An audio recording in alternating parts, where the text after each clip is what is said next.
Hey, Queens. I hope this message finds each of you doing well and in your right mind, that you woke up without pain in your body. I thank God for each and every one of you that are able to hear the message that He wants to bring forth.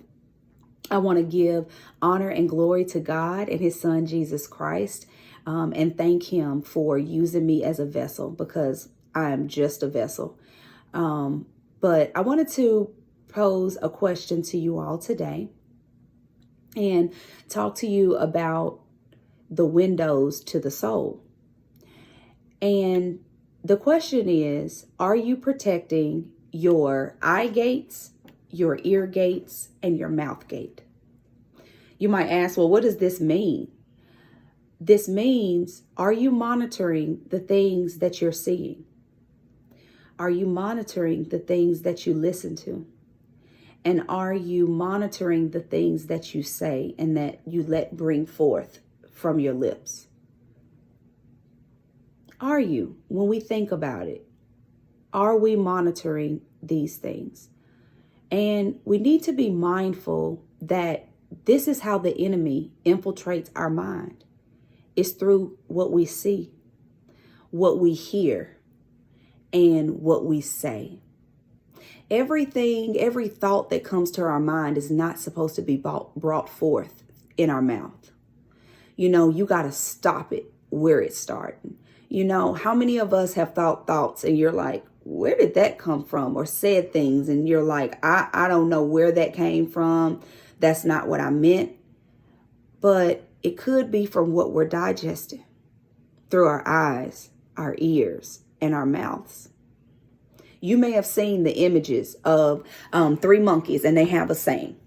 Each of them are covering up a part of their body. Hear no evil, see no evil, and speak no evil. The reason that they say that is when we let evil images infiltrate us through our eyes, and we listen to things that are evil and that we shouldn't be listening to.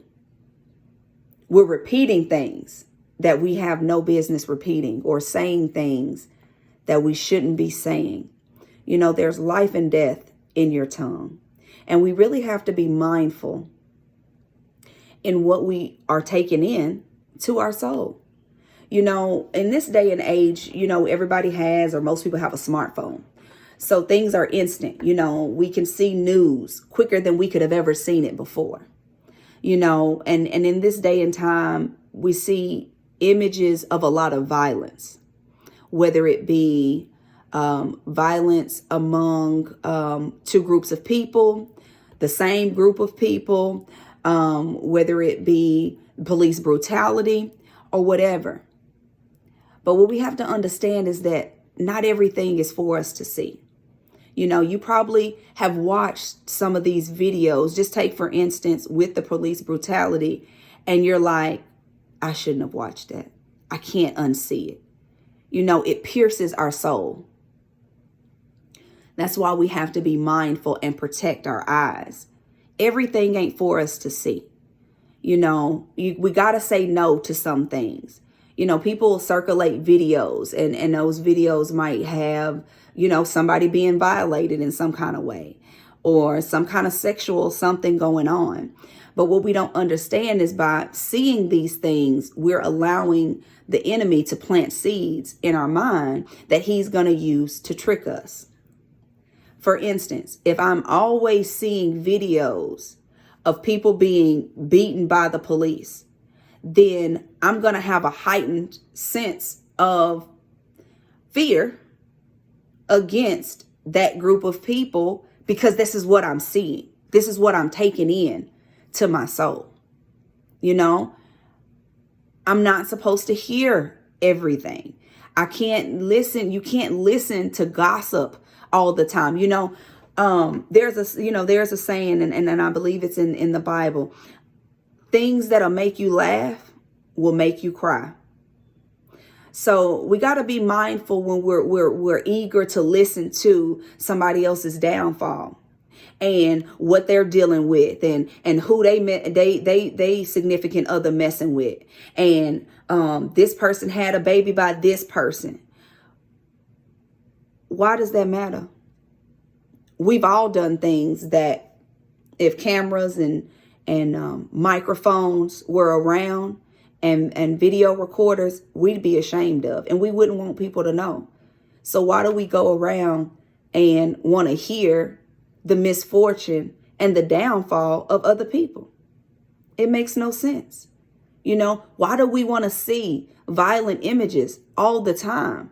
It desensitizes you to it. It makes you feel like, oh, it's just another day. These things happen all the time. Why do we want to say hurtful things out of our mouths to people? Because we think that that's going to cut them down. But what we don't understand is that we're doing these things to ourselves. We got to be mindful of what we're listening to, what we're seeing, and what we're saying. It matters. You can speak life and death out of your tongue. So if I'm always talking down about people, or I'm always talking down about my life, oh, this is not it, and oh God, why did you do this, and why are you letting me go through this, and just complaining, then that's all I'm gonna see is the bad. This life is hard. It's hard in itself. So we just got to be mindful that we're not doing anything that compromises our soul, because at the end of this life, we're all going to get judged and have to answer for what we've done, what we've said, what we've listened to, what we've seen, what we've had other people see that they shouldn't have been seeing. The things we've told people that we didn't have no business telling them. Having people listen to stuff that we shouldn't even listen to. We got to answer for it. When we get to Judgment Day, your life is going to testify against you. It's going to be like a big screen that's going to pop up. And God's going to ask you questions. Ask each of us questions. And when you're like, no, God, I didn't do that, life going to come on and say, well, yes, you did, because it's going to play it back.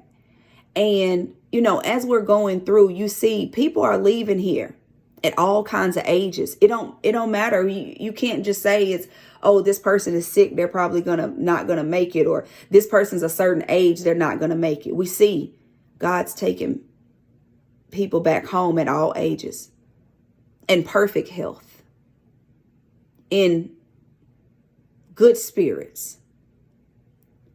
So the question also is, are you going to be ready when God calls your name?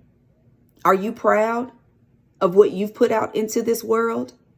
Are you ready to make a change? Are you protecting your eye gates, your ear gates, and your mouth gates?